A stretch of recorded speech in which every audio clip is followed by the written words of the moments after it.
back to the Citizen channel. We're all staying safe and well, and our dissection, our look, our man of the matches, our newspaper look at, of course, City 0, Spurs 2, 23rd of August. Didn't quite go to plan this one, did it?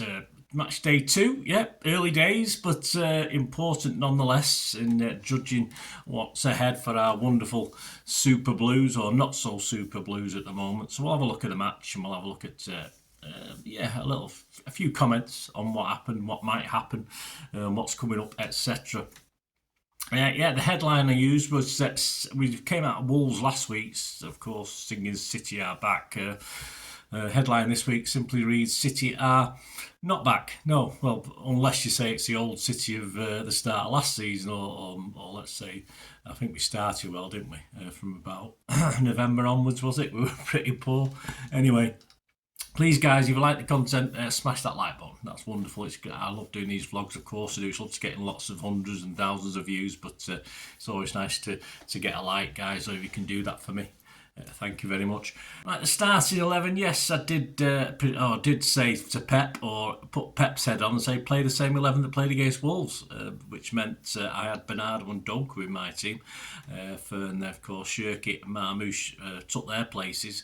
Would I have been far wrong? I don't know. I honestly don't know. I always try and make sure that Pep's right. And I think he really didn't need to change a winning team. And of course, it might have helped, it might not. Who knows? Hindsight's wonderful, isn't it? But the starting 11 was Trafford, Lewis, Stones, Diaz, At-Nouri, Reinders, Gonzalez, Bob, Cherky, Marmoush and Haaland. On the bench, Ederson, so obviously he's fine. As I say, the big question mark on me playing Trafford or naming him my 11 was that is Ederson's head right? But obviously he's on the bench, so it should be. Aki, Doku, Rodri, Bernardo, Nunes, O'Reilly, Kusanov and Foden. Tottenham lined up with Vicario, Porro, Romero, Van de Ven, Spencer, Palhinha, Bentancur, I can never say his name, Bentancur,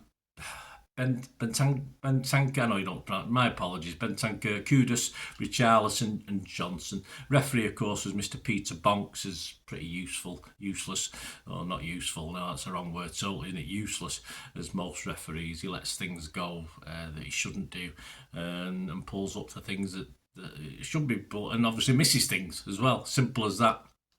I look at the main game talking points. 9 minutes, a Porro kick is blocked by the wall, and then the sort of from the ricochet, his second goes wide. But then he makes a bit of a cock of his own end, about on 10 minutes. He's under pressure, but he sort of tries to head back, and it's well short, and superbly Marmoush did very, very well. One of the best things he did in the game. Nipped in, and then slid the ball past the goalkeeper, but wide. Now, he's on the left-hand side, and he uses his left foot, so unless he's going to definitely use the outside of his left boot, that's not going to go in the net, it's just going to go across. So personally, I think Marmoush he's keen, absolutely keen, but sometimes, and I think we can see it in one or two shots he has later, Luston needs to think a little bit more, and perhaps, we do say City players do sort of try and walk it in the net, but there's no reason for him to sort of stop and try and play someone in situations like that, because to score from that angle would have been incredible, and it wasn't really that near in the end. As I say, it would have had to be a really clever, deft touch to get that in the net. So he needs to perhaps think a little bit more. And I know he's trying to impress, and we love Marmoush, but he really does have to think these things through a bit better. 18 minutes better from Marmoush, who at least works the keeper as the ball ricochets away. Haaland just misses it, just out of his reach, unfortunately. 22 minutes, of course, we lost At-Nouri. Hopefully it's not too bad. We can't do without losing him for a few weeks, but he goes off injured, and of course Aki comes on for his first Premier League action since February, I'm told. So, long time. 28 minutes, a big chance. Haaland, does well, dribbles, and then sort of gets a bit of a look at the bounce for the second challenge and slips it beautifully. I think it's the best move of certainly the first half, probably the game for City, although I think Doku had one late on with Foden, but he put it through to Marmoush inside the Spurs box. Vicario rushes out, spreads himself really well, some good keeping, but again with Marmoush, could he have not tried a little lift or something? I mean, he would have hit the target. If he hadn't hit the keeper, it would have gone in the net, so all credit to him. But either take a touch or a little bit of a deft touch. Again, Marmouche, I'm not questioning his goal scoring attributes. He had plenty of those in Germany, but it's confidence as well. And perhaps Marmouche's confidence at the end of last season and most of last season wasn't great, I don't think, and he needs that little bit of confidence. So perhaps just take the extra touch. Not usually advisable. We don't usually say to a pro player take an unnecessary touch, but sometimes just think or take that extra touch. But good keeping. I thought it was great by Erling. Marmouche, yeah, I'm not going to be too critical. It was a decent attempt. Perhaps he could have done better. 35 minutes, it's 1-0 for Spurs. Sarr flicks the ball onto Richarlison as Stones slips. I'm not too sure. We're caught square again. I'm not too sure Stones would have got anywhere back near it anyway. He was probably going to be left for pace. So without that slip, of course, Richarlison races into the City half and cuts it back. Superb pullback, well timed. The defender couldn't get was it Diaz? I can't remember who was coming in, tried to clear it, couldn't get anything on it, and the Welshman Johnson finished it calmly past Trafford. Nothing that Trafford could do with that. A VAR check, but apparently it was well onside. We couldn't see that from where we stand, but just poor from City. We're caught square by Spurs yet again. It's like a stuck record, isn't it? No Son or Kane now, but we've still got the same problems. It just doesn't matter, does it? 39 minutes, yeah, I didn't really see this at the game. I saw this on replay of Trafford rashly comes out. A bit of a kung fu kick on Kudus. Not deliberate, of course he wasn't. He was trying to get the ball, but he sort of ricocheted here off the ball, sort of hit him there and sort of went out. We got away with it, I think. The VAR had a look at it and said it was fine, but I think looking back at it, it probably looked worse in slow motion than in real. But yeah, a bit Trafford trying to make up for conceding a goal, I think, even though it wasn't his fault. A bit clumsy from Trafford, but hey, we've seen Edison do those, haven't we? 45 minutes plus 2 though. A Diaz goal kick across the 6-yard box of Trafford. Standard stuff. Most of the Spurs attackers and City defenders are in and around the box. There's not a lot of space. Trafford should have either put his foot through it or pushed it out to his right. I think Stones was on his right hand side. But he tries. I mean, I'm not going to. Someone blame Gonzalez. I can't blame. He's coming back to offer himself. Gonzalez isn't used to the City system. I mean, you wouldn't see Rodri coming towards the 6-yard box like that to get a pass out from his keeper.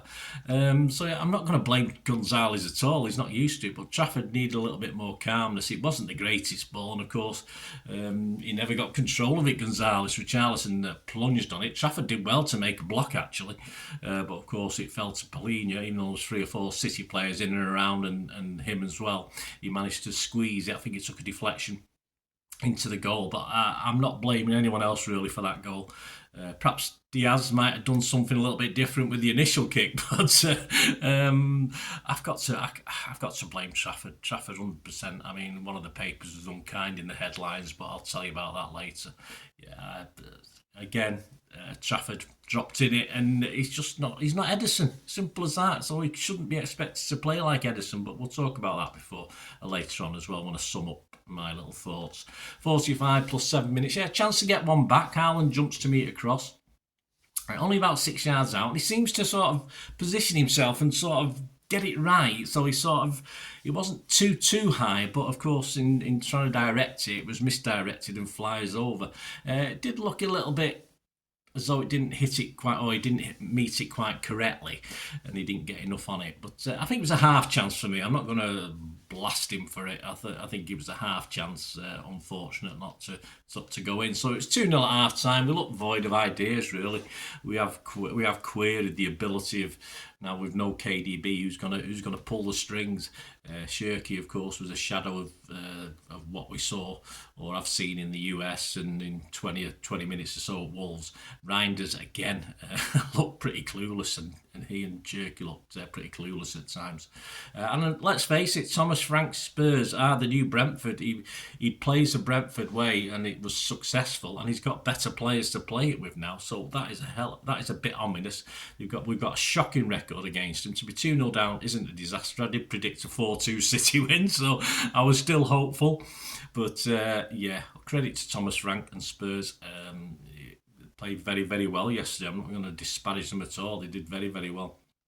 Second 45, of course, we were out late, so another fine incoming for that one. 54 minutes, Doku and Bernardo replaced Marmouche and Cherky. Tried and trusted there with those two, although I think Bernardo coming on as an impact sub is a bit dodgy, but he sort of calmed things down a little bit. We didn't concede again, did we? But we didn't have to, did we? Tottenham just played the game out, really. 69 minutes. A Diaz header is glanced wide from a second, and then from the second corner after that, it ends up with Lewis, who hits row Z. But we've got a new numbering system now. I'm not on row P anymore. I'm row 17. So I assume in the family stand it's row 26, not row Z. But hey, will not worry. 70 minutes, mad ass, and he is a mad ass. Richarlison and Gonzalez exchange unpleasantries, a bit of handbags between the two, and both are booked. 75 minutes, Foden and Rodri come on eagerly. Yes, he's sprinted on basically. There's a good, I think there should be a great picture up there of them sprinting on the pitch. They come on for Bob and Gonzalez. Thought Bob had played okay. I thought Gonzalez had played okay as well. Other people didn't agree. I thought they did, but please check out my player rating show, guys. It's out there. 75 minutes just after they came on, Foden's corner. He's met by Rodri, but he's had a good power on it, but it's unfortunately straight at Vicario, so no problems for even a Sunday League keeper to hold on to that one. 79 minutes, a Foden attempt from a super Doku run and jink into the box, and he's sort of nice little pass back to Foden, but bravely blocked by Van der Ven at the back. Yeah, I mean, they were putting the bodies on the line, Spurs. They were physical, they were big, they were strong. Thomas Frank. I've always liked Thomas Frank. He knows how to get the best out of players, and they looked up for it, Tottenham. That's not the Tottenham we knew from the old days, is it? Certainly from the 70s when they used to have little kit, nice fancy kits, and we used to think a bit Mary Ellen's Tottenham, but they certainly weren't in this game. That's for sure. Well done, Thomas Frank, for getting you guys sorted. 83 minutes, far post to Bernardo header. I didn't really see this much at the game. He didn't raise any sort of excitement, but I think he just landed on top of the bar, on top of the net, of course, and was over, so nothing there. 85 minutes, and again, Phil Foden's at least getting involved. Another effort is deflected, I think it's by Polina. It's easy for the keeper, Vicario, to collect that one. And 90 plus 2 minutes, Trafford, well, the damage has been done. He makes a decent double save, which is a good goalkeeper. You'd expect him to do it. He gets to Odebert's header that was after a rebound from an initial save from a Solanke low shot. So he did well for that, but the game's over by then. We lost 2-0. It doesn't really make any difference. A little bit of a sum up and takeaway. I mean, of course, all the joy after match day 1 and the 4-0 win at Wolves has suddenly ebbed away. Not great. And much better, let's face it. We knew Spurs were going to be much harder. Much better organised, much better managed, of course. Much better managed Brentford. Sorry, Spurs, yes, I did that deliberate. Who were taking the piss at the Etihad in recent times, Spurs, and let's face it, Brentford did as well. So double whammy for City, really, coming up against this lot in our first home game of the season. Just genuinely poor display from City. All the confidence seemed to ebb out of us. We didn't seem to pick it up in the second half. I don't know what Pep said at half time, but it did sod all to galvanise us. It's just another early hit to confidence, far earlier than last season. Don't forget, we were top of the league after 6 or 7 games last season. It's just an early hit to confidence and proves that there's so much work to do for Pep and the team. And we need to stay in and around the top 3 or 4 over the next few weeks, and that is going to be incredibly difficult. Defensively, I can't see any real improvement. We've got a coaching staff there. We're going to come up against teams who know how to play set pieces. We're going to be shocking Trafford. If Trafford's in goal, if Ederson's in goal, we're not going to cope with set pieces. We're going to get battered. I mean, look at Arsenal in 3-4 weeks' time. It'll be a bloody nightmare like it was last season when we got hammered by him. It could be even worse. Trafford, sadly, I said it. He left City as a good young keeper. He's still a good young keeper, but in the Premier League, he's not quite ready. He's 22, for God's sake. It didn't work for Burnley with their team. Of course it didn't, and he would have learnt from it. But of course, we'll talk about a couple of headlines in a minute about him. But psychologically and mentally, he's not really ready for this yet. We need a top keeper, whether it's Donnarumma, whether it's bloody Ederson, even Ortega. I don't care. We need someone who's got experience. And Trafford to be sort of slowly brought into this. Pep just dropping him in it like this. It worked at Wolves. It didn't work today. I'm not saying Pep made the wrong decision to play him, but it certainly wouldn't have done him any help at all, Trafford, and he needs to bounce back from this. And as a goalie, these things play on your mind, unfortunately. Pep again is putting pressure on players, not just Trafford, other players as well. These new players, new to us, of course, the 3 or 4 new signings regularly played. The guys who only came last season, this is a season where they should go on, isn't it? The second season, but there's a lot of pressure on.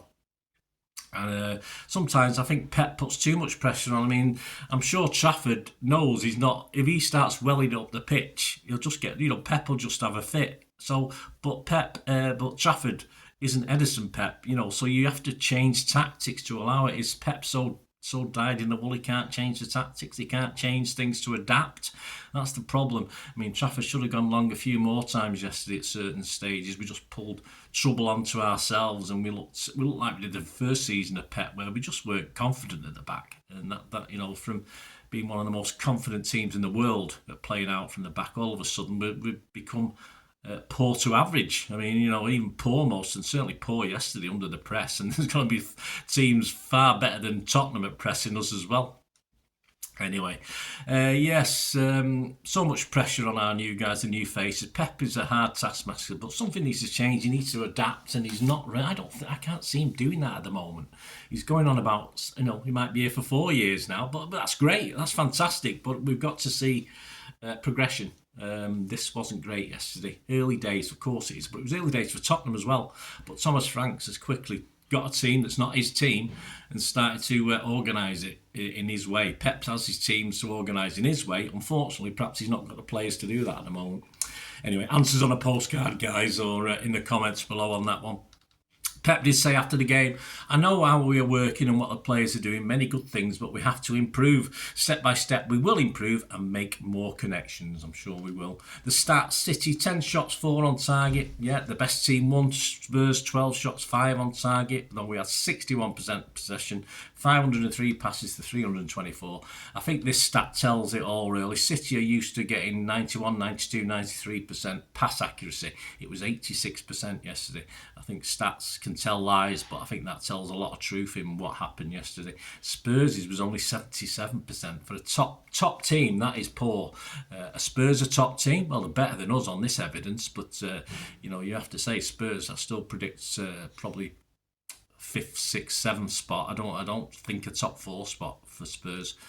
Fouls, 7 from us, 12 from them, 1 yellow for us, 4 for them. 1 offside for them, none for us. Corners, 7 for us, 2 for them. Man of the match, I didn't pick anyone. I don't think anyone was worth it yesterday. I did do a gun to my head pick on the player ratings, but I wasn't overly confident. One Football on social media gave it Bob. He scored him a 7. Goal.com, no one really stood out for them. They've got 4 or 5 people with 6 out of 10. The media headlines in the papers, Thomas Frank seems to be the flavour of the day, understandably.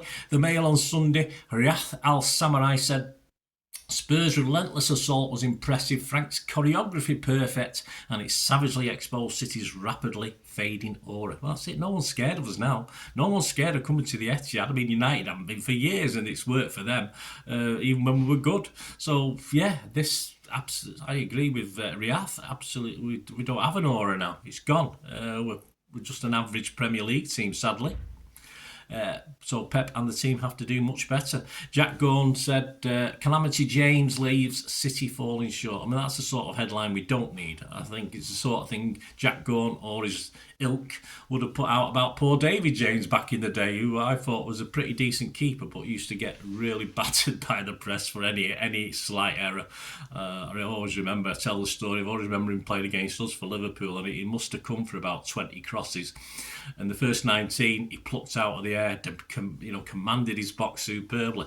And then sadly he dropped one. I think we scored from it, but we might not have even scored for it. But he absolutely roasted for the one he dropped. It's how it is. So of course it's horrible to see that headline, Calamity James, come for our own James Trafford, of course. Jack Gorn went on to say, Trafford era highlights Guardiola's daring game. Yeah, go and tries to analyse how Pep played the game yesterday. Sunday Mirror and the Star on Sunday there, football pull-out, Steve Bates. To be frank, it was easy. Thomas men put bad week to bed with clinical win. Well, he did. Sunday Mirror back page, Simon Mullock. Frank Lee, shocking. Spurs stunned City to go second. Inside Simon Mullock, it's Thomas's tank engine. Okay, Guardiola is keeping the faith. What options has he got? But change your tactics a bit, mate. Sunday Express, Steve Bates. Thanks a lot for a winning formula. Spurs fans delighted at beating City again. Well, I didn't bloody hear them until the last 5 minutes or so, but hey, there you go. Enjoy yourselves, guys.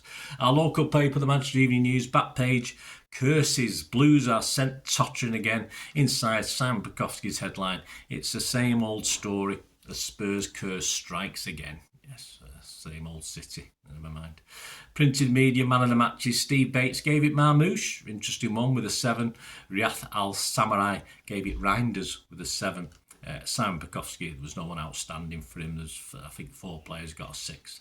So there you go. As I said, guys, the player rating shows out there. I hope you enjoyed this content. I hope you enjoy my little views. Let me know your views. It's more important. It's all opinions, guys. I mean, it's we try to be positive, but we have to say it as it is as well.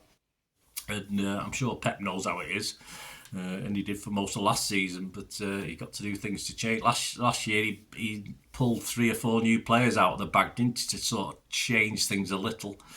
He's now got that team, his team. We may have 1 or 2 exits and 1 or 2 additions, who knows? But he's got to do something with that. So yeah, coming soon, don't forget, Match Day 3 special. I'm looking back at a Brighton against City match back in 1979. We don't have the equivalent Match Day 3 at Brighton's place, so I picked a main road game back in 1979. So that should be out on Tuesday after this. So that's Tuesday the 26th, I think, of August. After the bank holiday Monday. And of course my preview of our trip to Brighton, I will be there against Brighton for match day 3. My little preview of that, I'll look at Brighton, how they're doing, how we're going to line up against them. Yeah, they've got an interesting few players, Brighton, always a tough place to go. It will be very tough this week. So that'll be out on Wednesday the 27th of August. Let me know your thoughts on this game, guys, and your thoughts on anything to do with City, of course. I'd love to hear it. Hope you enjoyed the content. You stick with me, guys, please. It's always nice to get views. It's nice to get people watching most, if not all, the segment. That's wonderful. As I say, smash that like button, the subscribe button if you've not already done so. And if you want to contact through my various socials, you can.